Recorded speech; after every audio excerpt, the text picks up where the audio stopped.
प्रधानमंत्री ने पर्सनली भारत की 137 करोड़ जनता को झूठ बोला है। प्रधानमंत्री ने देश की जनता को बेवकूफ बनाया है। प्रधानमंत्री ने देश की जनता को यतीम और लाचार बनाकर छोड़ दिया है। प्रधानमंत्री ने सही मानों में भारत की जनता को कह दिया कि अब आप आत्मनिर्भर हो जाइए। मैं क्यों कह रहा हूं, मुझे आधा मिनट दीजिए।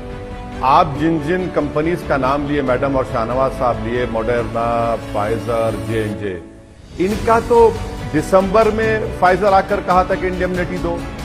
आज पॉल साहब कल कहते हैं कि हां हम तैयार हैं बात करने के लिए। आप अगर दिसंबर में दे देते तो इतनी देर नहीं होती। मैं इसलिए कह रहा हूं कि प्रधानमंत्री ने झूठ कहा। अगस्त 15 को प्रधानमंत्री ने देश को कहा कि हमारे पास प्लान तैयार है, हम वैक्सीन तैयार है और पूरा रोड मैप तैयार है। दूसरा झूठ प्रधानमंत्री ने कहा जनवरी 22, 2021 को कि आज हमको 2 कामयाबी मिल गई, एक ऑस्ट्रेलिया से क्रिकेट में, दूसरा कोविड वैक्सीन तैयार है। तीसरा झूठ जो बीजेपी ने देश से कहा, उन्होंने फरवरी 21 को रेजोल्यूशन पास करके कह दिया कि प्रधानमंत्री की विजन और लीडरशिप की बिना पर हम कोविड जीत गए और हमारे पास वैक्सीन आ गया। 3 जनवरी को शाहनवाज हुसैन का बयान है कि आत्मनिर्भर विश्व भारत है भारत और हम जीत गए। अप्रैल 6 को हेल्थ मिनिस्टर का बयान है कि वैक्सीन की जरूरत ही नहीं है। अप्रैल 6 को हेल्थ सेक्रेटरी का बयान है कि उनको ही वैक्सीन लेगा जिनको जरूरत है। अप्रैल 8 को प्रधानमंत्री ने देश के चीफ मिनिस्टर से कहा कि हम कोविड की लड़ाई जीत गए। इसीलिए मैं कह रहा हूं कि प्रधानमंत्री प्रोफेसर, डॉक्टर और दुनिया के बेहतरीन एपिडेमियोलॉजिस्ट हैं। उन्होंने सबको नकार दिया, किसी की नहीं सुनी। एक्सपर्ट्स कह रहे हैं कि सेकेंड वेव आएगा। मैं जिम्मेदारी से भारतीय जनता पार्टी के प्रवक्ता होने के नाते और मोदी जी के रिप्रेजेंटेटिव होने के नाते मैं कह रहा हूं कि 216 करोड़ वैक्सीन हम दिसंबर तक इस मुल्क के लोगों तक पहुंचाएंगे और उसके लिए कोशिशें और भी जारी हैं। जैसे आपने पूछा, जो जिन चीजों का मैंने जिक्र किया कि मॉडर्ना है या फाइजर है, इनको जो इम्यूनिटी के लिए जो उनको जो एग्रीमेंट करना होता है, जो बातचीत करनी होती है, सरकार मिशन मोड में है।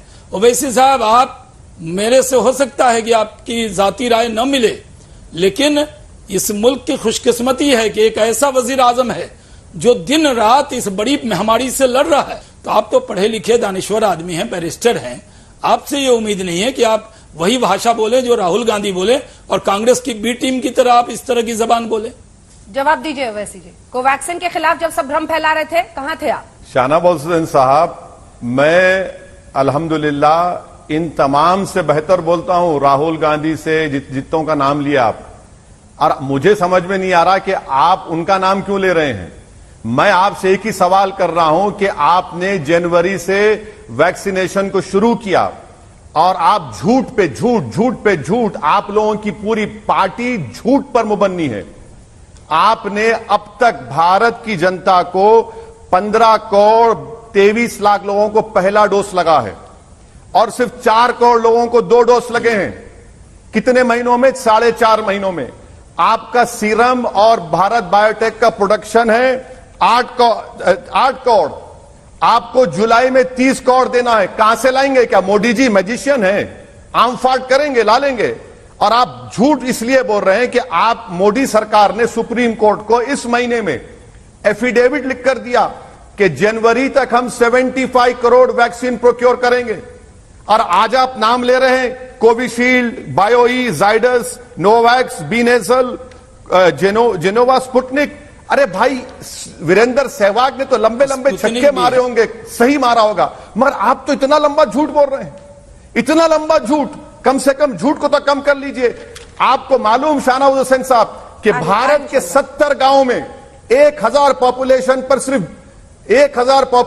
पर सिर्फ 20 वैक्सीन लगे हैं। मोदी ने क्या कहा? मोदी का डिस्कनेक्ट देखिए मैडम, कि किसी ने उनसे पूछा, मोदी ने कह दिया वीडियो कॉन्फ्रेंस में कि गंगा के किनारे ऑर्गेनिक फार्मिंग हो रही है गंगा के पोल्यूशन को रोकने के लिए, और गंगा में लाशें बह रही हैं। गंगा के किनारे लाखों लोगों की लाशों पर कुत्ते खा रहे हैं उन लोगों को। ये बताइए, ये ऑर्गेनिक फार्मिंग है आपकी? शाहनवाज जी जवाब। आपको कुछ नहीं मालूम। आपकी हुकूमत महल में बैठकर हुकूमत कर रही है, डिस्कनेक्टेड है आप मासिस से। निकलिए, ख्वाब गफलत से निकलिए, हकीकत में आइए। मोदी जी अगर वाकई में रेल के प्लेटफॉर्म पर चाय बेचे हैं, तो मैं आपके जरिए अपील कर रहा हूं कि मोदी जी देश के प्लेटफॉर्म पर आ जाएं, अपने महल से निकल कर देखें कि आज भारत का गरीब परेशान है। ऑक्सीजन आपने दिया, दिल्ली हाईकोर्ट के बोलने पर ऑक्सीजन मिला, कितने लोग ऑक्सीजन के लिए मर गए, कितने दवाखाने बताऊं आपको। आप उन मरने वालों का मजाक उड़ा रहे हैं। आपने भ्रम फैलाने पर तो लेकिन ओवैसी साहब कुछ नहीं बोला। मेरा जो पहले- सवाल था, एक सेकंड शाहनवाज जी, मैं लौट रही हूँ। आपने भ्रम फैलाने पर तो कुछ नहीं बोला ओवैसी साहब। एक मिनट, कितने लोगों ने कोवैक्सीन पर सवाल खड़े किए। मैडम मुझे आदत नहीं है आपको बीच में इंटरफेयर करने की। मैं आपसे गुजारिश कर रहा हूं कि अभी इस प्रोग्राम में आपका करस्पॉन्डेंट आशीष है, जिसको मैंने कहा था कि कोवैक्सीन कोविशील्ड लगाओ, आप ही के टीवी चैनल पर मैंने इंजेक्शन लिया और लोगों से अपील की कि इंजेक्शन लो। आज भी हमारे लोग हैदराबाद में मस्जिदों से, मंदिरों से ऐलान करा रहे हैं कि जाइए इंजेक्शन लीजिए।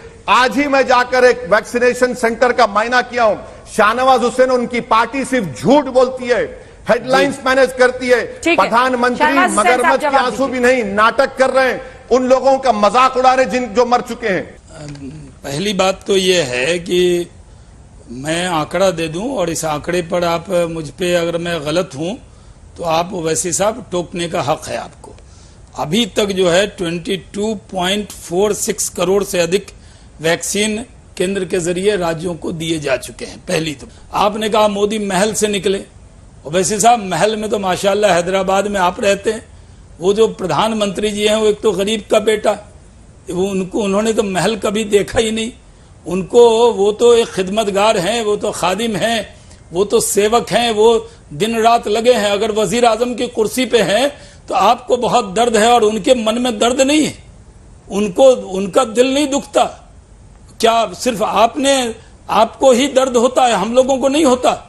देश के प्रधानमंत्री देर रात तक जगकर इसको पूरा मॉनिटर कर रहे हैं। दवा का इंतजाम, ऑक्सीजन का इंतजाम, वेंटिलेटर का इंतजाम, सबसे कोऑर्डिनेशन का इंतजाम, ये सब कर रहे हैं। प्रधानमंत्री के घर से 10 किलोमीटर के फासले पर जितने अस्पताल हैं, एक एक अस्पताल का ओनर हाईकोर्ट जा रहा था कि ऑक्सीजन नहीं है मेरे पास। प्रधानमंत्री क्या कर रहे थे? क्या एक्सपर्ट्स नहीं कह रहे थे कि सेकेंड वेव आएगा? क्या प्रधानमंत्री सो रहे थे? क्या प्रधानमंत्री ने अप्रैल 8 को चीफ मिनिस्टर्स को नहीं कहा कि हमने कोविड को खत्म कर दिया? कौन सी दुनिया में शाहनवाज हुसैन, यहीं से आपका जवाब लेंगे शाहनवाज जी। प्रदेश के प्रधानमंत्री के 5 सेकंड नहीं, मैं कह रहा हूं मुझे शर्म आ रही है कि आप हिंदुस्तानी होकर अपने मुल्क को बदनाम करने पे तुले हैं। आप हिंदुस्तानी होकर इस मुल्क की बदनामी का मुझे इस बात पर शर्म आ रही है कि आप मेंबर ऑफ पार्लियामेंट होकर अपने मुल्क की बदनामी करेंगे, सच बदनाम करके अपने मुल्क को बदनाम कर देंगे पूरे दुनिया के अंदर। मुझे इस बात पर शर्म आ रही है कि एक बैरिस्टर, एक मेंबर ऑफ पार्लियामेंट इस संसद के अंदर जो सदस्य हो, वो इस तरह इस मुल्क को बदनाम करे जैसे राहुल गांधी और कांग्रेस पार्टी के लोग कर रहे हैं। ठीक है, क्या ओवैसी साहब मुल्क की बदनामी कर रहे हैं या सच को सामने रख रहे हैं? यही से चर्चा के लिए चलेंगे। आपदा में सियासी अवसर और उसी पर आप देख रहे हैं टक्कर। ओवैसी साहब, सवाल आपसे ये है जो शाहनवाज जी पूछ रहे हैं कि क्या भारतीय होकर आप भारत को बदनाम कर रहे हैं? अमेरिका में भी लाखों लाख, 10 लाख से ज्यादा लोगों की जान गई थी। वहां की मीडिया ने संवेदनशीलता दिखाते हुए वहां की सिमेट्री की तस्वीरें नहीं डाली, लेकिन जब इंडिया की डाली तो एक पूरी लॉबी थी जो लग गई थी कि ये देखो भारत की तस्वीर है, ये है भारत की सच्चाई। एक संवेदनशीलता होती है जो महामारी के दौर में गए हुए लोगों को दिखाते हुए हर कोई परहेज करता है। क्या उन सब की मर्यादा और ख्याल नहीं रखा गया? मैडम, जब इस देश के प्रधानमंत्री या प्रेसिडेंट मर जाते हैं तो क्या उनकी जलती चिताओं को नहीं दिखाया जाता नेशनल टीवी पर? और ये शाहनवाज हुसैन कहां से समझ लिए हैं कि मोदी को अगर तनकीद करेंगे, क्रिटिसाइज करेंगे तो देश को कर रहे हैं? आप ये कहना चाह रहे हैं कि नरेंद्र मोदी देश से बड़ा है? हरगिज नहीं है। नरेंद्र मोदी देश के सामने जर्रे के बराबर भी नहीं है। नरेंद्र मोदी की सरकार की गलतियों की वजह से नरेंद्र मोदी की सरकार जिम्मेदार है। आज अगर लोग, बच्चे यतीम हो चुके हैं, हमारी माएं अपने औलाद को खो चुकी हैं, हमारी बहनें बेवा हो चुकी हैं, नरेंद्र मोदी की सरकार है। सेकेंड वेव आने वाली थी, सब एक्सपर्ट्स कह रहे थे, मगर नरेंद्र मोदी सिर्फ अपनी बाजा बजा रहे थे। नरेंद्र मोदी को कुछ नहीं मालूम था, ना तैयारी कर रहे थे। मैडम, मैं आपको एक मिसाल दे रहा हूं। सर, मैं आपसे एक सवाल पूछ रही हूँ। एक सेकंड सर, मैं भी बीच में नहीं टोक रही हूँ। आज एक सवाल है जी, क्या आप बंगाल के चुनाव में प्रचार के लिए नहीं गए? मैडम, तो क्या आपने बंगाल के चुनाव में मेरा इंटरव्यू नहीं लिया होटल में? बिल्कुल, वही तो मैं बता रही हूँ सर। क्यों लिया इंटरव्यू मेरा फिर बुला कर आपने? आपने कहा क्योंकि हम इलेक्शंस कवर कर रहे थे, हम तो पारदर्शिता से बता रहे हैं। लेकिन अगर सिर्फ बीजेपी को टोका जाए कि सिर्फ यही चुनाव प्रचार कर रहे थे तो ये भी गलत है ना। चाहे वो तृणमूल कांग्रेस हो, चाहे वो AIMIM हो। आज की मीटिंग की तस्वीर दिखाइए, देखिए राज्यों के साथ कोऑर्डिनेशन का सवाल है सर। इस तस्वीर को आप भी देखिए, प्रधानमंत्री बैठक बुलाते हैं, अगर मुख्यमंत्री नहीं पहुंचे, जो कि ममता बनर्जी को आज पश्चिम बंगाल की मुख्यमंत्री को पहुंचना था, तो फिर किसकी गलती है? आखिर क्या इन तमाम मुख्यमंत्रियों को भी उनके आरोपों को आज आप डिफेंड कर रहे हैं? दोनों पर जवाब दीजिएगा। मैडम, मैं आपको, आप मेरे सामने मुझे बिठाकर सवाल कर रहे हैं, मैं आपसे एक सवाल कर रहा हूं कि क्या प्रधानमंत्री सेकंड वेव उनको आने वाला था, नहीं मालूम था? क्या उन्हीं की कोविड कमेटी के एक्सपर्ट्स ने उनको नहीं कहा? क्यों नहीं प्रधानमंत्री ने उनकी बात सुनी? और आप मुझे, मैडम, मुझे अपनी बात को मुकम्मल करने पूरा कर ले, फिर आप मुझे ये बताइए कि ये कौन सी पॉलिसी है? ये कौन सी पॉलिसी है कि 29 स्टेट्स मिलकर ग्लोबल टेंडर बुला रहे हैं? दुनिया में वाहिद देश भारत है जो स्टेट्स अपना ग्लोबल टेंडर बुला रहे हैं। दुनिया में वाहिद देश भारत है जिसका एक म्युनिसिपल कॉर्पोरेशन अलग बुला रहा है। अफ्रीका जैसे लोग मिलकर 22 करोड़ वैक्सीन को खरीद रहे हैं। मैं शाहनवाज हुसैन साहब को उन्हीं की जबान में पूछ रहा हूं कि अगर किसी को गाय और भैंस खरीदना है तो आप अकेले जाकर खरीदेंगे या पूरा गांव जाकर खरीदेगा? पूरा गांव जाकर खरीदेगा तो दाम कम मिलेगा, ज्यादा गाय और भैंस मिलेगी, और जब दूध की जरूरत पड़ेगी तो भीख मांगेंगे, या फिर गाय और भैंस को हम ये